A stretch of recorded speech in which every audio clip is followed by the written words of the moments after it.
Watch your hands. Someone just said something that wasn't true.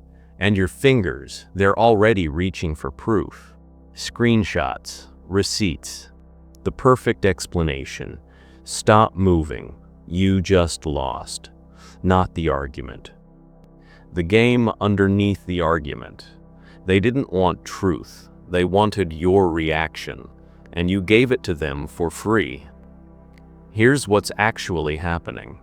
Every time someone makes you defend yourself, they're not attacking your character. They're installing a control interface into your nervous system. Pull string. Watch you move. Repeat. The world you were taught doesn't exist. You think explaining yourself maintains your dignity.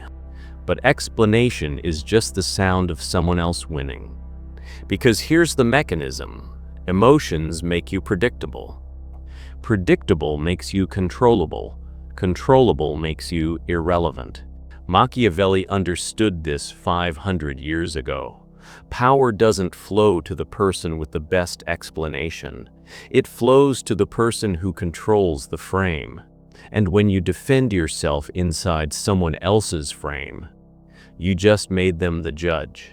You just made yourself the defendant. You just accepted a court you never agreed to enter. So here's what changes today. 5 tactical rules that cut every string. Not philosophy, not motivation. You'll learn why the calmest person in the room is always the most dangerous. Why silence creates more authority than any explanation ever could. And why people who can't trigger you can't control you. By the end of this, you won't be defensive anymore. You'll be unreachable. Drop a comment. Where do they pull your strings? Work, texts, family, or dating apps? Let's cut the strings. Principle 1. The explanation trap. Your explanation is their permission. Think of every explanation you give as opening a gate. You wanted to clarify. You wanted to be understood. But what you actually did was invite someone into your fortress to debate the architecture. And now they're inside, questioning your walls, testing your foundations, suggesting renovations.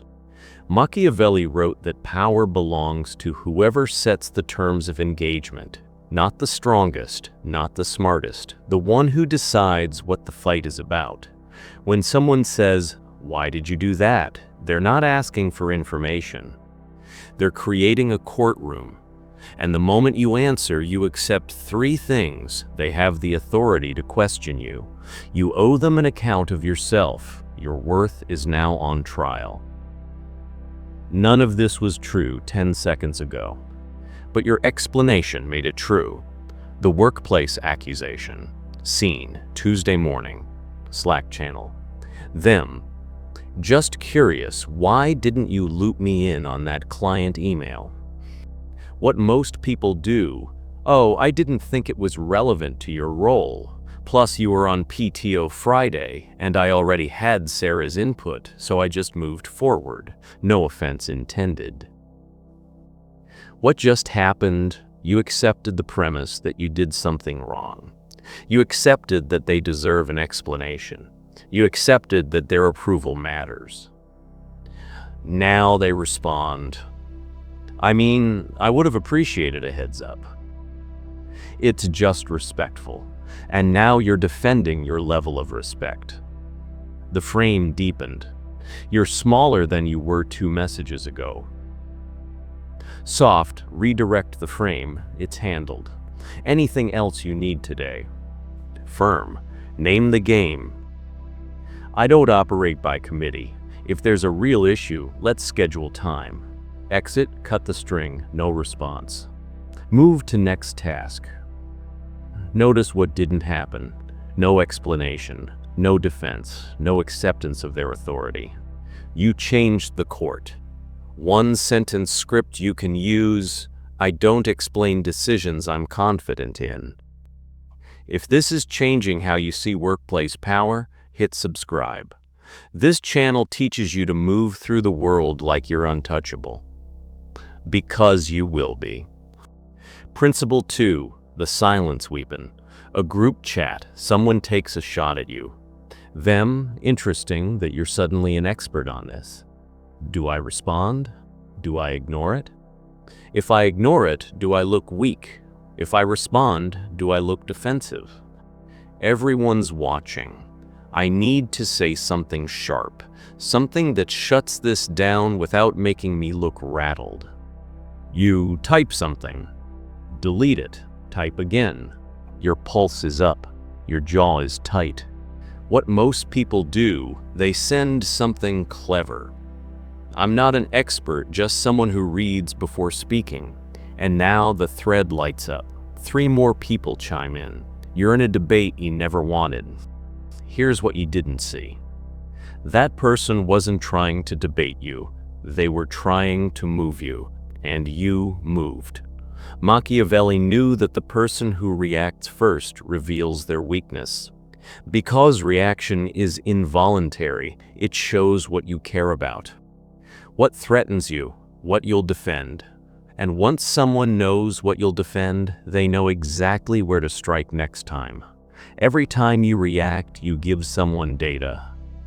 This hurts him. This triggers her. This makes them explain themselves. And in Machiavelli's world, information is power. The less you give, the less they have. The less they have, the less they can use. Silence isn't weakness. Silence is refusal to play. Go back to that group chat. Them. Interesting that you're suddenly an expert on this. You, nothing. 5 minutes pass. Then 10. The person who took the shot is now watching for your response, wondering if you saw it, wondering if they went too far, wondering if you're above it or planning something. That uncertainty, that's you winning. You didn't defend. You didn't attack. You just refused to accept the frame. And now they look like someone swinging at air. One-line rule of power: not everything deserves a response. Most things deserve silence. Let me show you something most people never see. Every time you defend yourself, you're stepping into an invisible courtroom. But here's the trick. There is no judge. There is no jury. There's just someone who wanted to see if you'd show up, and you did. So now they're the prosecutor. They're the jury. They're the audience. And you? You're the defendant in a trial you could have walked away from. This is what Machiavelli meant when he said that appearing weak is more dangerous than being weak. Because when you defend, you signal that their opinion has weight, that their judgment matters, that you need their approval to feel whole. And the world does not respect people who need approval. It uses them. You felt this. Someone questions your choice. You explain it. They question your explanation. You explain harder. And somehow, by the end, you're defending a decision you were completely confident in 5 minutes ago. That's the invisible courtroom. And the only way to win is to never enter. Principle 3, the boundary illusion. The illusion. You've been taught that boundaries are about communication. I need you to respect my time. I've told you I don't appreciate that tone. We've discussed this before. The fake world says, set boundaries clearly and people will respect them. The reality, boundaries aren't about what you say, they're about what you enforce. And most people don't enforce them. They announce them, they explain them, they negotiate them. Which means they don't actually have boundaries. They have preferences. They're hoping someone else will honor. Machiavelli wrote that laws without enforcement are just suggestions. The same applies to personal boundaries.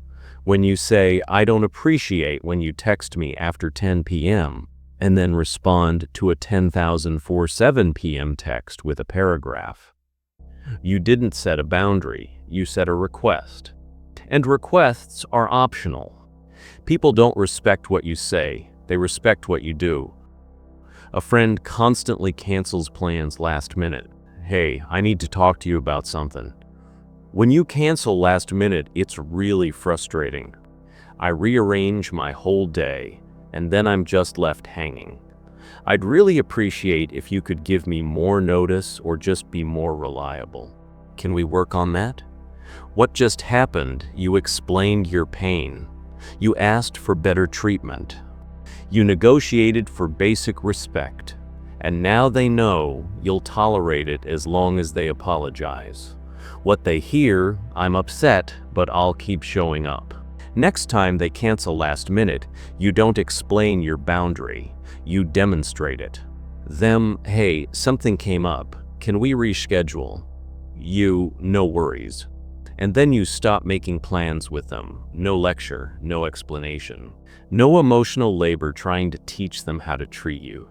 You just quietly downgrade their access. 3 weeks later, they notice. Them, feel like we haven't hung out in forever. You, yeah, my schedule's been tight. That's enforcement. Calm, quiet, irreversible. I don't explain boundaries, I enforce them. Soft, reduce availability. Firm, state it once. I don't make plans with people who cancel last minute. Exit, full withdrawal. No explanation needed. Principle 4, the status game. If you find yourself saying, actually, more than once a week, you're playing the wrong game. Actually, that's not what I meant. Actually, if you look at the data, actually, I never said that. Every actually is a small plea for reality to matter. And in status games, reality doesn't matter. Perception does. You think being right earns you respect. So you correct people. You clarify. You bring receipts. And somehow, you end up with less status than when you started. Here's why. Machiavelli observed that people don't follow the most competent leader. They follow the one who makes them feel weakest by comparison. And when you constantly correct people, you're not demonstrating competence, you're demonstrating insecurity. Because secure people don't need everyone to know they're right. Insecure people do. Someone misquotes your project numbers. Them. So we're looking at about a 6% increase based on what Alex reported last week. It was actually 8%. What most people do, actually, it was 8%, not 6%. Just want to make sure we're working with accurate numbers. What the room hears, I need you to know I'm right. And now, you're the person who derails meetings over 2%. When you correct someone publicly, you're trying to take status from them. And they feel it. The room feels it. So what happens? They don't thank you for the accuracy. They resent you for the move. And the next time you speak, people are a little less interested. Because you're the person who cares more about being right than being effective. Go back to that meeting. Them. So we're looking at about a 6% increase based on what Alex reported last week. You say nothing in the meeting, send a brief Slack after. Hey, just to confirm, the number was 8%. Let me know if you need the breakdown. You corrected privately. You didn't make them look small. You preserved their status while protecting accuracy. And now they associate you with help, not humiliation. I don't correct people. I clarify privately. If this is rewiring how you see power, hit like. Most people spend their whole lives not knowing these rules exist. You're not most people anymore. Principle 5. The calm authority effect. The person who stays calm controls the room, not the loudest, not the smartest, the calm one. Machiavelli understood that emotions spread like disease. One person panics. The room tightens. One person rages. Everyone braces. But one person stays calm. Everyone unconsciously looks to them for guidance. Because calm in chaos signals one of two things. You know something they don't. You're not threatened by what's threatening them. Either way, you just became the most powerful person in the space. A project is falling apart. Deadline missed. Client furious. Most people talking fast, offering explanations, proposing solutions while still panicking, defending themselves preemptively. The room's energy freefall. You speak slower than usual. You pause before responding. You ask one clarifying question. What's the actual blocker right now? Everyone was sprinting. You walked, and the room slowed down to match you. That's not charisma. That's frame control. In psychology, the first number mentioned in a negotiation becomes the anchor. Everyone negotiates around it. Emotions work the same way. The first emotional tone set in a room becomes the anchor. If you enter panicked, the room matches panic. If you enter calm, the room has to rise to meet you. And rising always feels better than falling. Next time someone tries to pull you into chaos, them frantic, we need to talk right now. This is urgent. I just found out. Let's sit down. Start from the beginning. You slowed time. You refused to match their urgency. You made calm the price of your attention. And now they have to calm down to communicate with you. Soft, pause before you respond. Soft, pause before you respond. Let silence do the work. Firm, I don't make decisions in chaos. Let's revisit this in an hour. Exit, I'm not available for this energy. Let me know when you're ready to problem solve. One-line rule of power. I don't match energy. I set it. Here's what no one tells you. Every time you defend yourself, you're not just losing a conversation. You're training people how to control you. They learn, if I question them, they explain. If I accuse them, they scramble. If I push, they justify. And once they learn the pattern, they'll use it forever. Not because they're evil, because it works. This is what Machiavelli meant when he said that being loved is nice, but being feared is safer. He didn't mean cruelty, he meant unpredictability. Because when people can't predict you, they can't control you. And when they can't control you, they have to respect you. Principle 6, the Gray Rock Doctrine. Someone's trying to bait you. You've been really distant lately. Is everything okay? Or did I do something? Your internal dialogue. Do I reassure them? Do I explain that I'm just busy? If I don't respond warmly, will they think I'm mad? But if I engage too much, they'll want a whole conversation I don't have energy for. What most people do, oh no, you didn't do anything. I've just been swamped with work. I promise I'm not upset, just trying to stay on top of everything. You gave them emotional labor. You reassured them. You explained yourself. And next week, they'll do it again. Some people don't want resolution, they want access. And every time you give them an emotional response, positive or negative, you're proving they still have access. The text wasn't a question, it was a test. Can I still move you? And you said yes. This comes from psychology, but Machiavelli would have understood it instantly. When you become as emotionally interesting as a gray rock, people stop trying to extract reactions from you. Because reaction is the reward. No reaction, no reward, no reward. They move on. Same scenario.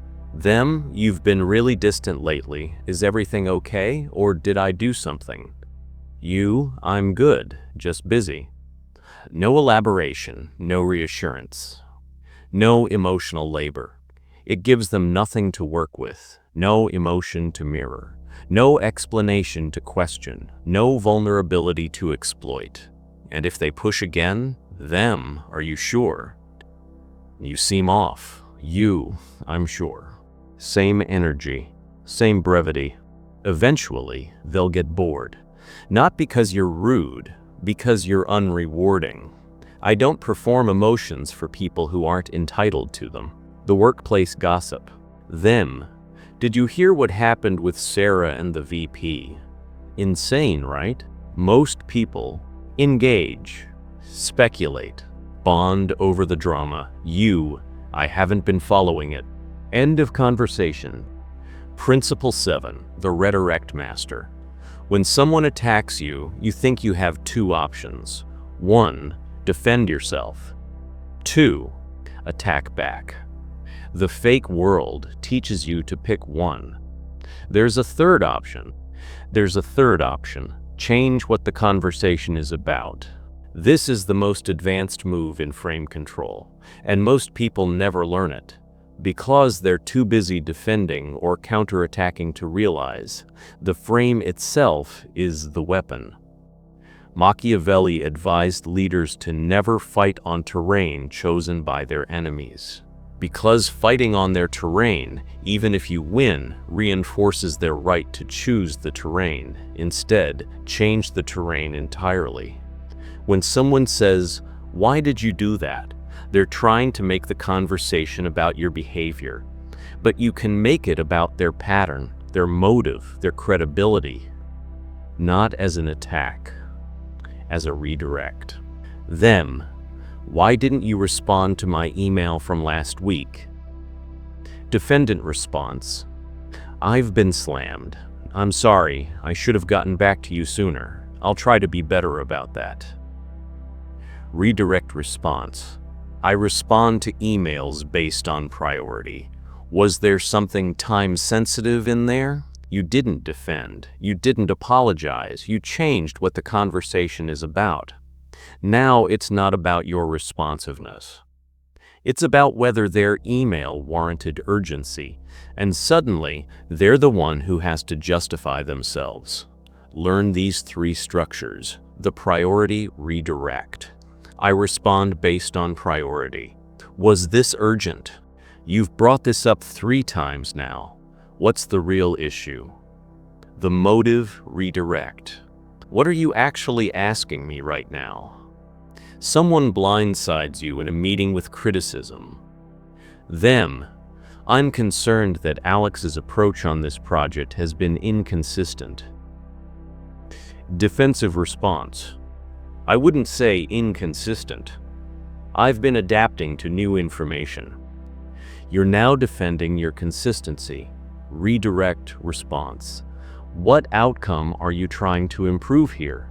You force them to state a constructive goal. If they can't, they look like they're just attacking. If they can, the conversation is now about solutions, not your alleged failures. You changed the court. I don't defend the frame, I replace it. The 5-step system, cutting the strings. This isn't theory anymore. This is your operating system for the next 7 days. 1. Morning ritual. Set your frame. Before you check your phone, before you read a single message, you declare your frame for the day. Today, I don't explain myself to people who aren't entitled to an explanation. I don't defend decisions I'm confident in. I don't match chaos. I set the weather. Say it out loud, or write it down. But make it physical. Because your frame is set before the day starts, or the day sets it for you. 2. The pause protocol. The second someone tries to pull your strings, you pause. Do they deserve my reaction? Not, should I respond? But, do they deserve my reaction? Because most people aren't entitled to your emotional labor. And once you see that clearly, the strings go limp. Tactical pause duration, 5 seconds minimum before any response. If it's in person, breathe. If it's text, put the phone face down. If it's email, close the tab. Let the urge to defend pass through you like weather. 3. V7-day social experiment. Talk 30% less. For 7 days, you're going to do something that will feel unnatural. Reduce your talking by 30%, especially explanations, justifications, reassurances, corrections day 1, 2, discomfort. The urge to fill silence will be physical. Day 3, 4, people start asking for your opinion more. Day 5-7, you become more interesting by saying less. Scarcity creates value. When you talk less, people listen more. When people listen more, your words carry more weight. If you wouldn't bet $100 that your response improves the situation, don't send it. Take out a piece of paper. Write down everyone who can reliably trigger you, not people you dislike, people who can move you. For each person, ask, what string do they pull? Guilt, approval, FOMO, shame. Then ask, what do I get from staying reactive to them? Most of the time, the answer is nothing. For the next 7 days, gray rock everyone on this list. Bland responses, slow responses, minimal emotional labor. Watch what happens. Half of them will lose interest. The other half will respect you more. 5. String audit. Every night before bed, ask yourself 3 questions. 1. Who pulled a string today? Name them. Did I move? Be honest. 3. What would I do differently? One specific redirect, boundary, or silence. Write it down, not as punishment.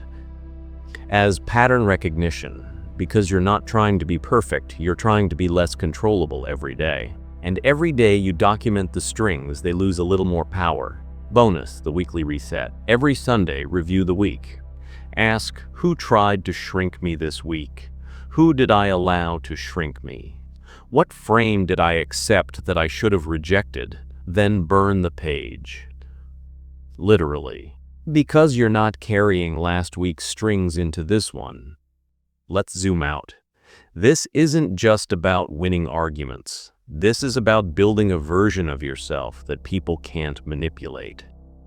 Because here's the truth, Machiavelli understood that most people refuse to accept.